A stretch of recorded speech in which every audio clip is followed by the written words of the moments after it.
Hi Satanas! Welcome to my mini vlog. Kakape-kape nga po muna ako at ako'y napapaisip na gumawa ng siomai, pork siomai.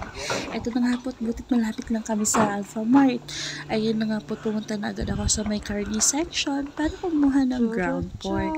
At ayun na nga po, bilis. Yan na po yung mga pinabili ko. Tapos, dala na po yan ang agahan. Magtatalo kami bukas at mag-iitlog. Tapos nagsaing na nga po din ako para ma-partner sa pork siomai. Yan na nga po. Ayan po yung binili kong food processor.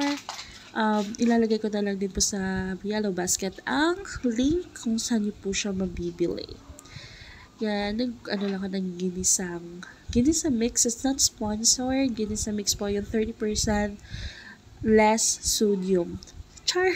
Tapos yan may paminta, salt, a pinch of salt, a pinch of pepper, ground pepper, and then, ano pa bang nilagay ko dyan? Siguro toyo. Nilagay ko toyo. Kasi para umalat-alat. Kasi yung pag maraming sibuyas, medyo tumatabi siya pagka naluto na. Tapos naglagay ako ng isang paketing maliit na oyster sauce. Tapos, maglalagay din ako dyan maya-maya ng calamansi. Ay naku, ayan na nga po't binabad ko ang aking ground pork sa Tupperware ng ice cream na may maligam-gam na tubig. Hindi po yan maligam-gam talaga. Tubig gripo po yan. Tapos, yun nga po, tapos hinalo-halo ko na.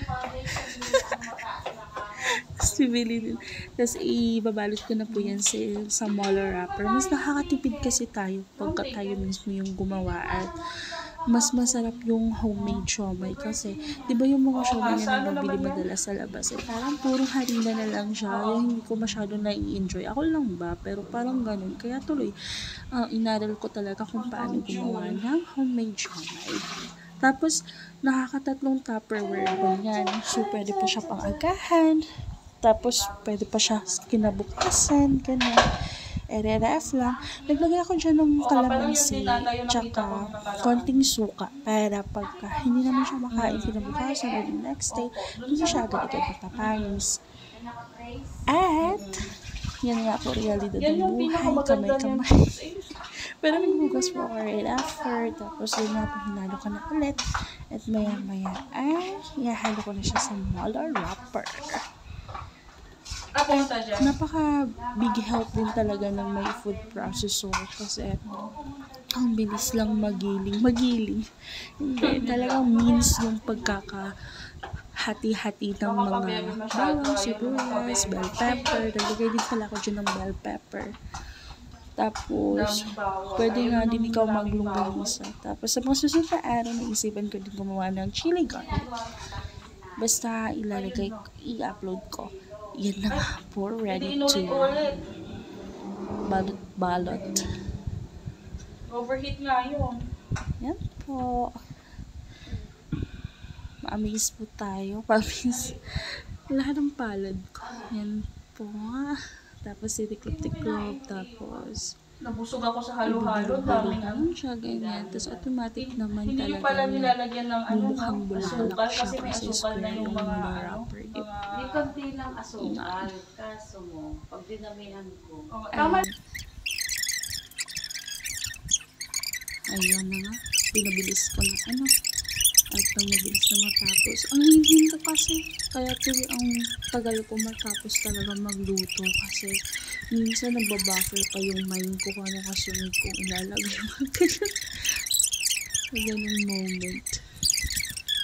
Tapos ay pagtsikahan ako dyan sa mama ng aking partner about sa kanyang napakasarap na halo-halo ni Amor. At ayan na nga po, sinabi ko nga din kay mami na magbenta din ng siomai kasi may food processor naman ka, kaya pwede na siya, mabilis lang. Tsaka ang mura ng Molo wrapper sa Alpha Mart ha, nasa 25 pesos lang siya. Bali yung mga nagkasos ko lahat. So sa ground pork 150 lang siya. Tapos mas napamahal nga ako ata dun sa mga gulay-gulay. Ayan nga po, naglalagay ako ng okra sa sinain para sa kamahal na may Tapos, yun na. Ang aking preparation.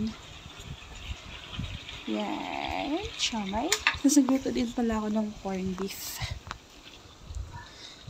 Para may pang side-side. Sarap. May natira pa nga po sa corned beef. Parang pwede pa siya pang-agahan bukas. Yan.